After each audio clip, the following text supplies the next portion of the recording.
ಕನ್ನಡ ಚಿತ್ರರಂಗದ ಒಂದು ಕಾಲದ ಬಹು ಬೇಡಿಕೆಯ ನಟ ಸುನೀಲ್ ಅವರು. ಈಗ ಅವರಿಲ್ಲ ನಮ್ಮ ಜೊತೆ. 1994 1994ರಲ್ಲಿ ಸುನೀಲ್ ಅವರು ದಿವಂಗತರಾದರು. ಆದರೆ ಸುನೀಲ್ ಅವರನ್ನು ಮಣ್ಣು ಮಾಡಿದ್ದು ಇದೇ ಬಾರ್ಕೂರಿನ ಮಣ್ಣಿನಲ್ಲಿ, ಶಾಂತರಾಮ ಶೆಟ್ರ ತೋಟದಲ್ಲಿ. ಆಕ್ಚುಲಿ ಶಾಂತರಾಮ ಶೆಟ್ರ ಹೆಂಡತಿಯ ತಮ್ಮ ಸುನೀಲ್ ಅವರು. ಹಾಗೆ ಚಾಕ್ಲೇಟ್ ಬಾಯ್ ಅಂತ ಕೂಡ ಫೇಮಸ್ ಆಗಿದ್ರು. ನಮ್ಮ ಜೊತೆ ಸುನೀಲ್ ಅವ್ರ ಬಗ್ಗೆ ಮಾತನಾಡಲು ಅವರ ಅಳಿಯ ಶಾಂತರಾಮ್ ಶೆಟ್ರ ಪುತ್ರ ಆತ್ಮ ಶೆಟ್ರು ಇದ್ದಾರೆ. ನಮಸ್ತೆ. ನಮಸ್ತೆ. ನಿಮ್ಮ ಮಾವ ಸುನೀಲ್ ಅವರ ಬಗ್ಗೆ, ಅವರ ಒಂದು ಫಿಲ್ಮ್ ಕೆರಿಯರ್ ಬಗ್ಗೆ ನನ್ನ ಅಮ್ಮನ ತಮ್ಮ, ಅವರು ಕೊನೆಯ ತಮ್ಮ. ಅವರು 2 ಹೆಣ್ಮಕ್ಳು 2 ಗಂಡ್ಮಕ್ಕಳು, ಪವಿತ್ರ, ಸುಧೀರ್, ಸುಚಿತ್ರ ಮತ್ತು ಇವರಂತ ಸುನೀಲ್. ಸುನೀಲ್ ಅವರ ಆಕ್ಚುಲಿ ನಿಜವಾದ ಹೆಸರು ರಾಮಕೃಷ್ಣ. ಅವರ ಅಜ್ಜನ ಹೆಸರು ಅವರಿಗೆ ಇಟ್ಟದ್ದು ರಾಮಕೃಷ್ಣ ಅಂತ. ಮತ್ತೆ ಸ್ಕೂಲಲ್ಲಿ ಸುನೀಲ್ ಅಂತ ಅವರಿಗೆ ಹೆಸರು ಅದರಲ್ಲಿ ಚೇಂಜ್ ಆಗಿದೆ. ಸುನೀಲ್ ಅವರು ಅದೇ ನಮ್ಗೆ ಚಿಕ್ಕ ಇರುವಾಗ ಇರೋ ಮೆಮೊರೀಸ್ ಅಂತ ಹೇಳಿದ್ರೆ, ಅವರು ನಮ್ಗೆ ವೆಕೇಶನ್ ಸಿಗುವಾಗ, ರಜೆ ಸಿಗುವಾಗ ಬಂದು ನಮಗೆ ಶೂಟಿಂಗ್ ನೋಡ್ಲಿಕ್ಕೆ ಅಂತ ಹೈದರಾಬಾದಿಗೆ, ಮೆಡ್ರಾಸಿಗೆ, ಅವರ ಮೂವಿ ಶೂಟಿಂಗಿಗೆ ನಮ್ಗೆ ಸೆಟ್ಟಿಗೆಲ್ಲ ಕರ್ಕೊಂಡು ಹೋಗ್ತಿದ್ರು ಅವಾಗ. ಸೊ ಅವರೇ ನಮ್ಗೆ ಫಸ್ಟ್ ಫ್ಲೈಟ್ ನಮ್ಗೆ ತೋರಿಸಿದ್ದವರೇ ಆ ಕಾಲದಲ್ಲಿ. ಹೌದು, ನಮ್ಗೆ ಅವರೇ. ಮತ್ತೆ ನಮ್ಮ ತಂದೆ ತಾಯಿ ಬರ್ತಿರ್ಲಿಲ್ಲ, ನಾವೇ ಹೋಗಿ ಅವ್ರ ಜೊತೆನೆ ಹೋಗಿ ನಾವು ಅಲ್ಲಿ ಸ್ಟೇ ಮಾಡ್ತಿದ್ವಿ ನಾವು.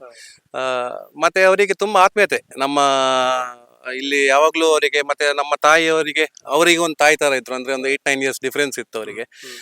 ಸೊ ನನ್ನ ತಂದೆಯವರಿಗೆ ಒಂದು ಲೋಕಲ್ ಗಾರ್ಡಿಯನ್ ಆಗಿ, ಬಾಬಾ ಅವರಿಗೆ ಗಾರ್ಡಿಯನ್ ಆಗಿದ್ರು. ಅವರು ಸ್ಕೂಲಿಂಗ್ ಎಲ್ಲ ಮಾಡಿದ್ದಿಲ್ಲಿ ಬಾರ್ಕೂರ್ ಹೈಸ್ಕೂಲ್ ಅಲ್ಲಿ ಮತ್ತೆ junior college, national junior college ಅಲ್ಲಿ ಮಾಡಿ, ಆಮೇಲೆ ಇಂಜಿನಿಯರಿಂಗ್ ಮಾಡ್ಲಿಕ್ಕೆ RV ಕಾಲೇಜ್ ಬ್ಯಾಂಗ್ಳೂರಿಗೆ ಅವರಿಗೆ ಅಡ್ಮಿಷನ್ ಆಗಿತ್ತು. ಸೊ 3rd ಇಯರ್ ಅಲ್ಲಿ ಇರ್ಬೇಕಾದ್ರೆ ಅವರಿಗೆ ಸ್ವಲ್ಪ ಈ ಫಿಲ್ಮ್ ಲೈನ್ ಇದೆಲ್ಲ ಇಂಟ್ರೆಸ್ಟ್ ಆಗ್ತಿತ್ತು. ಸೊ ಅವರಿಗೆ ಆವಾಗ ಈ ಫಿಲ್ಮ್ ಮ್ಯಾಗಝಿನ್ಸ್ ಅಲ್ಲೆಲ್ಲ ಅವರಿಗೆ ಅದು ಒಂದು ಫೋಟೋ ಆರ್ಟಿಸ್ಟ್ ಹತ್ರ ಒಂದು ಇದ್ರು ಅವರು ಅದರಲ್ಲಿ. ಸೊ ಆವಾಗ ಅವರಿಗೆ ಸ್ಟಿಲ್ ಫೋಟೋಗ್ರಫಿ, ಹೌದು. ಸೊ ಮತ್ತೆ ಮೊದಲಿಂದ ಯಕ್ಷಗಾನದಲ್ಲಿ ಸಹ ಅವರು ತುಂಬಾ ಆಸಕ್ತಿ ಹೊಂದವರು. ಆವಾಗ ಅವರಿಗೆ ದ್ವಾರಕೀಶ್ ಅವರು ಪರಿಚಯ ಆಗಿ, ಅವರು ಶ್ರುತಿ ಫಿಲ್ಮ್ ಶೂಟ್ ಮಾಡಬೇಕಾದ್ರೆ ಎಲ್ಲ ಹೊಸ ಆಕ್ಟರ್ಸ್ಗೆ ಚಾನ್ಸ್ ಕೊಡ್ತೀನಿ ಅಂತ ಹೇಳುವಾಗ ಅಲ್ಲಿ ಪರಿಚಯ ಆಗಿ ಅವರಿಗೆ ಒಂದು ಶ್ರುತಿ ಫಿಲ್ಮ್ ಅಲ್ಲಿ ಒಂದು ಅವಕಾಶ ಸಿಕ್ಕಿತ್ತು. ಸೊ ಎಲ್ಲ ಹೊಸ ಹೀರೋಗಳು ಅವಾಗ ಅದರಲ್ಲಿ. ಆ ಫಿಲ್ಮ್ ಸೂಪರ್ ಹಿಟ್ ಆಯ್ತು. ಮತ್ತೆ ಅದರಿಂದ ಅವರಿಗೆ ಒಂದು ಕರಿಯರಿಗೆ ಬೂಸ್ಟ್ ಸಿಕ್ಕಿದಾಗ ಆಯ್ತು, ಅವರಿಗೆ ಪೀಕಿಗೆ ಹೋಯ್ತು. ಅವರು ಇದ್ದದ್ದು ಒಂದು 4 ಇಯರ್ಸ್ ಇಂಡಸ್ಟ್ರಿಯಲ್ಲಿ ಇದ್ರು ಅವರು.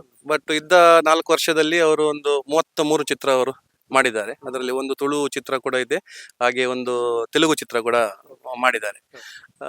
ಮತ್ತೆ ಎಲ್ಲರ ಜೊತೆ ಹೊಂದಾಣಿಕೆಯಿಂದ, ಭಾರಿ ಆತ್ಮೀಯತೆಯಿಂದ ಇದ್ದ ಒಂದು ನಟ ಅವರು. ಅದೇ 94 ಅಲ್ಲಿ ಬಾಗಲಕೋಟೆಯಲ್ಲಿ ಒಂದು ಫಂಕ್ಷನ್ ಮುಗಿಸಿ, ಹೌದು, ಜುಲೈ 24 1994 ಅವರು ವಾಪಸ್ ಬೆಂಗಳೂರಿಗೆ ಬರುವ ಪ್ಲಾನ್ ಇರ್ಲಿಲ್ಲ ಆಕ್ಚುಲಿ. ಆ ದಿವಸ ಸ್ಟೇ ಮಾಡಿ ಅಲ್ಲೇ ನೆಕ್ಸ್ಟ್ ಡೇ ಹೊರಟು. ಅಂದ್ರೆ ಲೇಟ್ ಆಗಿತ್ತು, ತುಂಬಾ ಲೇಟ್ ಆಗಿತ್ತು ಪ್ರೋಗ್ರಾಮ್ ಮುಗಿಬೇಕಾದ್ರೆ. ಅವರ ಡ್ರೈವರ್ ಕೃಷ್ಣ ಅಂತ ಇದ್ರು, ಅವರು ತುಂಬಾ ಆತ್ಮೀಯರು.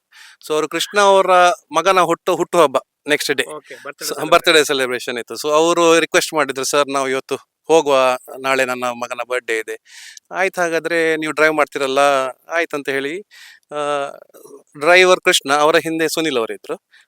ಪ್ಯಾಸೆಂಜರ್ ಸೀಟಲ್ಲಿ ಎದುರುಗಡೆ ನನ್ನ ಸುನೀಲ್ ಅವರ ಕಸಿನ್ ಸಚಿನ್ ಮಲ್ಲಿ ಅಂತ.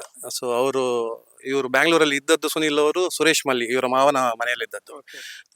ಅವರ ಮಗ ತುಂಬಾ ಆತ್ಮೀಯರು ಅವರಿಗೆ, ಯಾವಾಗಲೂ ಎಲ್ಲ ಕಡೆ ಅವ್ರ ಜೊತೆನೆ ಹೋಗ್ತಿದ್ರು. ಸೊ ಅವರ ಹಿಂದೆ ಮಾಲಾಶ್ರೀ ಮ್ಯಾಮ್ ಅವರು ಕೂತಿದ್ರು. ಸೊ ರಾತ್ರಿ ಇವರು ಡ್ರೈವರಿಗೆ ನಿದ್ದೆ ಬಂದು ಇದರಿಂದ ಬರುವ ಟ್ರಕ್ಕಿಗೆ ಕಾಂಟೆಸ್ ಕಾರ್, ಅವಾಗ ತುಂಬಾ ಬಾರಿ ಫೇಮಸ್ ಗಟ್ಟುಮುಟ್ಟಾದ ಕಾರ್ ಅದು. ಆ ಕಾರು ನಜ್ಜುಗುಜ್ಜಾಗಿ ಫುಲ್ ಸ್ಕ್ರಾಪ್ ಆಗಿದೆ. ಅದು ಫೋಟೋ ಉಂಟು ಮನೆಯಲ್ಲಿ ಅದು. ಸೊ ಅದರಲ್ಲಿ ಇದು ಡ್ರೈವರ್ ಮತ್ತೆ ನಮ್ಮ ಮಾವ ಒಂದೇ ಲೈನ್ ಅಲ್ಲಿ ಇರುವಾಗ ಹಾಗಾಗಿ ಸ್ಪಾಟ್ ಅಲ್ಲಿ ಇಂಪ್ಯಾಕ್ಟ್ ಇತ್ತು, ಅದು ಸ್ಪಾಟ್ ಡೆತ್ ಆದ್ರು. ಇವರಿಗೆ ಸಹ, ಸಚಿನ್ ಅವರಿಗೆ ಮತ್ತೆ ಮಲಶ್ರೀ ಮ್ಯಾಮ್ ಅವರಿಗೆ ಸಹ ತುಂಬಾ ಏಟ್ ಆಗಿತ್ತು. ಬಟ್ ಅವರು ರಿಕವರ್ ಆದ ಮೇಲೆ ಮತ್ತೆ ಬಾಡಿ ಒಂದು I think next day mostly ಇಲ್ಲಿ ಅವರ ಹುಟ್ಟೂರು, ಇದು ಅವರು ಹುಟ್ಟಿ ಬೆಳೆದ ಮನೆ, ಇದು ಎಡ್ತಾಡಿ ಅಂತ. ಸೊ ಇಲ್ಲಿ ಬಂದು ಇಲ್ಲಿ ಅವರ ಅಂತ್ಯಕ್ರಿಯೆಯನ್ನು ಇಲ್ಲಿ ಮಾಡಿದರು. ಅದು ಮಳೆಗಾಲ, ನನಗೆ ಸರಿಯಾಗಿ ನೆನ್ಪುಂಟು. ಅಂದ್ರೆ ತುಂಬಾ ಜನ ಸೇರಿದ್ರು, ಒಂದು 3-4 ಜನ ಸೇರಿದ್ರು. ಫಿಲ್ಮ್ ಇಂಡಸ್ಟ್ರಿಯಿಂದ ಸಹ ತುಂಬಾ ಜನ. ಅವಾಗ ಅವರಿಗೆ ನಮ್ಮ ಸಾಯಿ ಕುಮಾರ್ ಅವರ ತಮ್ಮ ರವಿ ಇದಾರಲ್ಲ, ರವಿಶಂಕರ್, ಅವ್ರು ತುಂಬಾ ಆತ್ಮೀಯರು. ಸೊ ಅವರೆಲ್ಲ ಇಲ್ಲಿಗೆ ಬಂದಿದ್ರು, ಅವ್ರಲ್ಲಿ ತುಂಬಾ ಕ್ಲೋಸ್ ಫ್ರೆಂಡ್ಸ್. ಸೊ ಹಾಗೆ ಅದೊಂದು ತುಂಬಾ ದುರಂತ ಅಂತ ಹೇಳ್ಬೋದು. ಅವರ ಅದು ಏನು ಕೊರತೆ ಅವ್ರು ಬಿಟ್ಟು ಹೋಗಿದ್ದಾರೆ ಅದು ನಮ್ಮ ಫ್ಯಾಮಿಲಿಯಲ್ಲಿ ತುಂಬಿಸ್ಲಿಕ್ಕೆ ತುಂಬಾ ಕಷ್ಟ. ಸೊ ಇನ್ನು 31 ವರ್ಷ ಆಯ್ತು. ಪ್ರತಿ ವರ್ಷ ನಾವು ಇಲ್ಲಿ ಅವರ ಹೆಸರಲ್ಲಿ ಒಂದು ಪೂಜೆ ಮಾಡ್ತೇವೆ. 24ನೇ ತಾರೀಕಿಗೆ ಪೂಜೆ ಮಾಡ್ತೇವೆ. ಅವರ ಸಹೋದರರು ಸುಧೀರ್ ಮತ್ತೆ ಅವರ ಅಕ್ಕ ಪವಿತ್ರ ಅವರು ಸಹ ಊರಿಗೆ ಬರ್ತಾರೆ ಆ ಟೈಮಲ್ಲಿ. ಅದೇ ದಿವಸಕ್ಕೆ ಬಂದು ಇಲ್ಲಿದ್ದು ಅವರಿಗೊಂದು ಶ್ರದ್ಧಾಂಜಲಿ ಅರ್ಪಿಸಿ ನಾವು ಮಾಡ್ತಾ ಇದ್ದೇವೆ. ಇದಿದ್ರೆ ಸೂಪರ್ ಸ್ಟಾರ್ ಆಗ್ತಿದ್ರು ನಿರ್ದೇಶಕರ ಆಗ್ತಿದ್ರು ನೋಡಿ, ತುಂಬಾ ಆಸಕ್ತಿ ಅದರಲ್ಲಿ ಎಲ್ಲ. ಸೊ ಹಾಗೆ ನೋಡ್ಬೇಕು ಮತ್ತೆ ಅದೇ ಸರ್. ಅಂದ್ರೆ ಮೈನ್ ಆಗಿ ಅವರ ಡೆತ್ ಬಗ್ಗೆ ಸಿಕ್ಕಾಪಟ್ಟೆ ಇದು ಗಾಸಿಪ್ಸ್ ಇದೆ, ಹಾಗಾಗಿರ್ಬೋದು ಹೀಗಾಗಿರ್ಬೋದು, ಅದ್ರ ಬಗ್ಗೆ ಇಲ್ಲ, ನಾವು ಯಾವ ಗಾಸಿಪ್ ಅನ್ನು ನಂಬುದಿಲ್ಲ ನಾವು. ನಾವು ಅವರದ್ದು ಆಕ್ಸಿಡೆಂಟ್, ಅದು ಏನ್ ಮಾಡ್ಲಿಕ್ಕೆ, ಯಾರು ಮಾಡ್ಸಿದ್ದು ಹಾಗೆಲ್ಲ ಹೇಳ್ತಾರೆ. ಹೇಳ್ತಾರೆ ಅವ್ರು ಬೆಳಿಬಾರ್ದು ಅಂತ, ಯಾರೋ ಬೇರೆ ಇಲ್ಲ ನಾವು ಅದನ್ನು ನಾನು ಚಿಕ್ಕವನಿದ್ದೆ ಆದ್ರೂ ನಮ್ಮ ತಾಯಿ ಆಗ್ಲಿ ಅಥವಾ ನನ್ನ ಅಜ್ಜಿ ಆಗ್ಲಿ ಯಾರು ಅದನ್ನು ಅಂತ ಒಂದು ಮಾತಾಡಿಕೊಂಡದ್ದು ಇಲ್ಲ. ನಾವು ಅದ್ರ ಆತರ ಆಪಾದನೆ ಸಹ ನಾವು ಮಾಡ್ಲಿಕ್ಕೆ ಹೋಗ್ಲಿಲ್ಲ. ಮತ್ತೆ ಅಂದ್ರೆ ನಮ್ಗೆ ಗೊತ್ತುಂಟು ಅದು ನ್ಯಾಚುರಲ್ ಆಗಿ ಆಕ್ಸಿಡೆಂಟ್ ಆದದ್ದು, ಅದೇನ್ ಮಾಡ್ಲಿಕ್ಕೆ ಆಗುದಿಲ್ಲ ಅಂತ. ಸೊ ಅದೊಂದು ಸ್ಪಷ್ಟೀಕರಣ ನಾನು ಕೊಡ್ಲಿಕ್ಕೆ ಇಷ್ಟಪಡ್ತೇನೆ. Thank you so much sir. Okay, thank you.